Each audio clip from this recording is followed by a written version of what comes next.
What's up, everybody? Matt Gajewski here, back again with the Awesemo Fantasy Football channel. And we are talking NFL draft prospects ahead of the 2022 NFL draft. Before we get started, make sure to hit that thumbs up button, subscribe to the channel, and hit the notification bell so you know when this and all other content goes live. We are also brought to you today by Underdog Fantasy. Known for their best ball drafts, Underdog Fantasy has all types of contests for you. They also have live drafts, pick'em contests, and you can make up to 20 extra entry fee.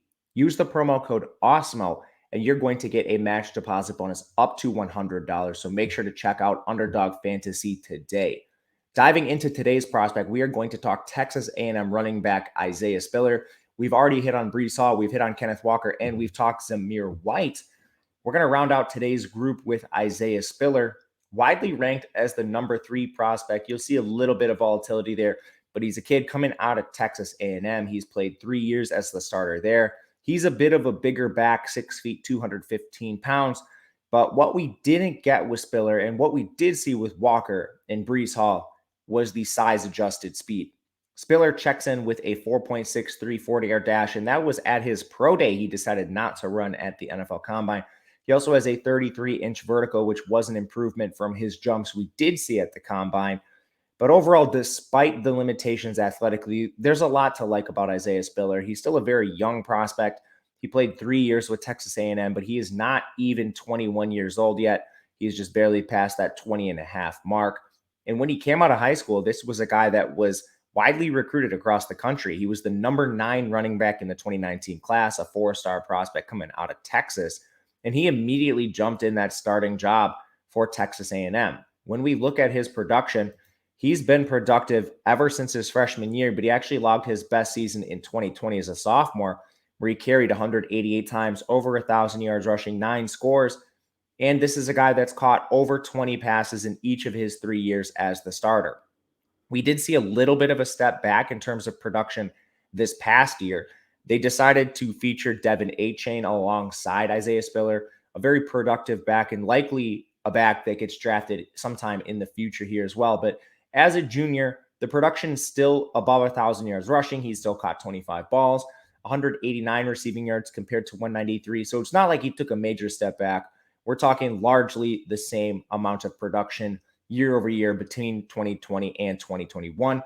He's widely used as a pass catcher. Seeing that box checked is fantastic. A 9.5% target share for him last year, 47.5% route share. All that is fantastic. And he wasn't on the best team either. He played in the SEC for Texas A&M, but this team was 102nd in pass blocking, 28th in run blocking, so a little bit of a disparity there, and perhaps why he was used so much as a pass catcher. But coming out of school, he played for Jimbo Fisher and Daryl Dickey, their OC. This was a zone-based scheme, so he's probably not a fit for everybody in the NFL, but teams that are running zone would potentially like Isaiah Spiller here. He did play for a couple different quarterbacks. This was a team that really struggled with quarterback play this past year, but in 2020, Kellen Mond was under center, orchestrating a far more efficient offense. Potentially another feather in the cap of Isaiah Spiller, being able to overcome the quarterback change and still produce the numbers you see on the screen despite reduced quarterback play in the new 2021 system. When we look at where he did produce, this is a guy that bested some of the best competition in college football, went over 100 yards against Kent State immediately and New Mexico and non-con, but 95 yards on just 12 carries against Arkansas, a very strong team there. Hit 100 yards against Mississippi State, over 100 yards against Missouri. He went for 168 in that contest, 102 against South Carolina, 112 against Auburn. This is a guy that did produce basically against every single type of competition he faced, from non-con all the way through the rigors of the SEC. He is more of your traditional back. We don't see any special teams work on the physical profile here. So he is somebody that is limited to that running back role, but he was productive when he was on the field.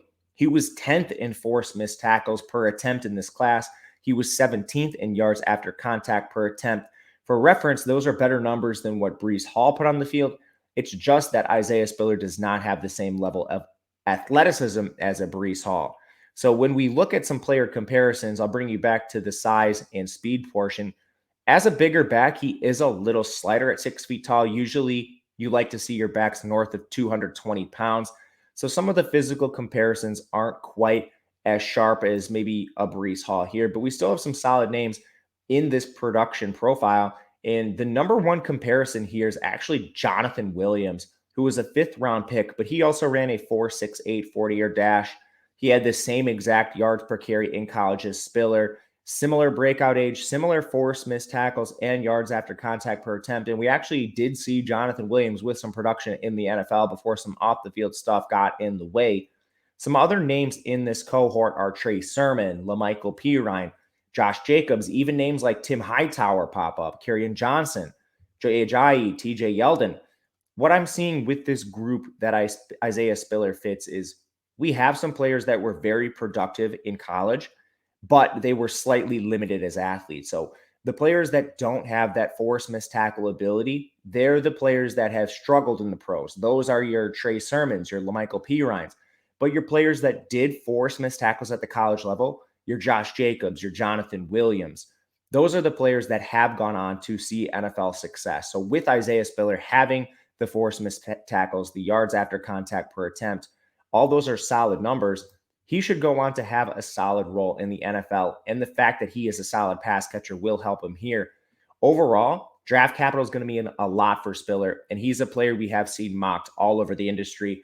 There are some people that will have him early round 2, and then there are some people that will have him late in round 3. So this is a player a little more volatile than your Breece Hall and your Kenneth Walker. But ultimately, if he lands on a depth chart that is a little bit thinner, he's a player that could push for production immediately. Some teams that maybe fit that bill, the Jets, the Falcons, he could maybe be a decent complement to like a Houston or a San Francisco in his own base scheme there.